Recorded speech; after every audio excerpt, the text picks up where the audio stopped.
Halo sobat, sedulur semuanya. Selamat datang di channel YouTube favorit Anda, channel Liputan Terkini. Kali ini kami akan menyampaikan berita terbaru, berita politik, berita olahraga, maupun berita selebriti. Semoga berita yang kami sampaikan bermanfaat. Jangan lupa ya guys, like, share, dan subscribe-nya agar tidak ketinggalan berita terbaru dari kami. Terima kasih. Salam NKRI, salam sejahtera. 4 kriteria pemimpin layak dipilih pada Pilpres 2024 versi Jusuf Kalla, pengalaman hingga kecerdasan. Tribunnews.com. Mantan Wakil Presiden Indonesia, Jusuf Kalla, JK, memberikan tanggapannya terkait kriteria pemimpin yang layak untuk dipilih dalam gelaran pemilihan presiden, Pilpres 2024 mendatang. Menurut Jusuf Kalla, terdapat 4 kriteria yang perlu diperhatikan dalam memilih pemimpin Indonesia, agar nantinya pemimpin tersebut bisa membawa bangsa Indonesia menjadi bangsa yang lebih maju. Terlebih, pemilihan pemimpin ini akan menyangkut 270 juta jiwa penduduk Indonesia, sehingga kita tidak boleh main-main dalam memilihnya. Dari tujuan besar itu baru kita tetapkan kriteria. Ini tidak boleh main-main karena menyangkut 270 juta jiwa penduduk Indonesia, kata JK dilansir Kompas.com, Sabtu, 29 Oktober 2022. Kriteria yang pertama menurut JK adalah kemampuan kepemimpinan yang kuat. Kemudian calon pemimpin yang dipilih nantinya juga harus mempunyai pengalaman. Karena jika tanpa pengalaman, pemimpin tersebut akan sulit untuk memimpin Indonesia. Karena tanpa pengalaman juga nanti susah, ucap JK.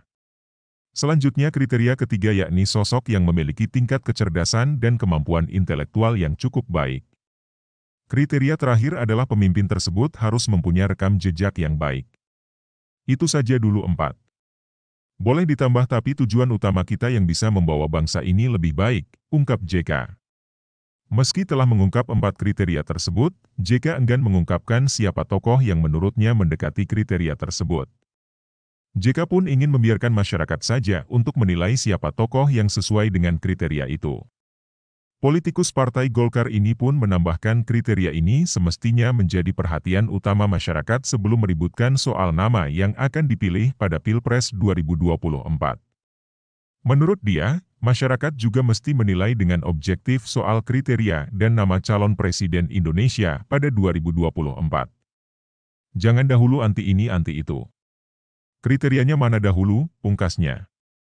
Pengamat nilai turunnya elektabilitas parpol KIB karena 3 faktor, salah satunya belum umumkan capres. Diwartakan Tribunnews.com sebelumnya, survei Litbang Kompas menunjukkan perolehan suara partai anggota Koalisi Indonesia Bersatu, KIB, mengalami penurunan jika pemilu dilakukan saat ini. KIB merupakan koalisi yang terdiri dari Partai Golkar, Partai Persatuan Pembangunan, PPP, dan Partai Amanat Nasional, PAN. Dalam survei tersebut, Golkar keluar dari 3 besar papan atas dengan hanya memperoleh 7,9% suara.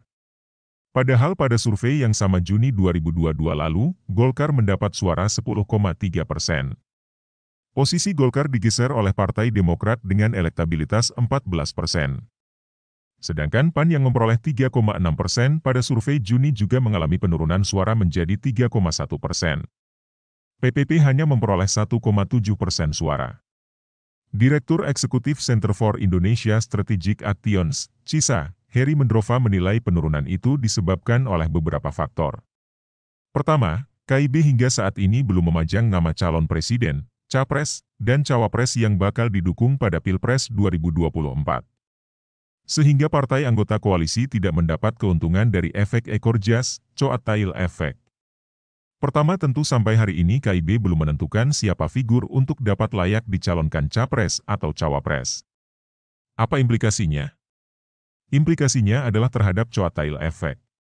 Ini tidak bisa didapatkan oleh KIB karena notabene-nya mereka belum punya calon, kata Heri, kepada wartawan, Jumat, 28 Oktober 2022. Faktor berikutnya adalah kemiripan ceruk elektoral.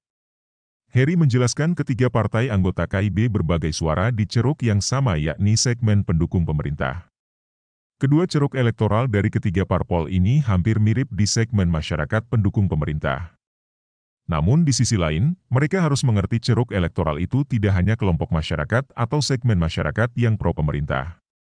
Ada segmen masyarakat yang justru kontra dengan pemerintah, ucapnya. Golkar, PAN, dan PPP juga dinilai belum berupaya maksimal untuk menggarap ceruk elektoral yang kontra pemerintah.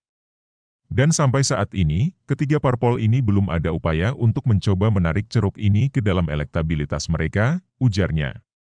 Selain itu, KIB juga tidak tampak mempunyai terobosan dan inovasi yang mampu menarik perhatian publik.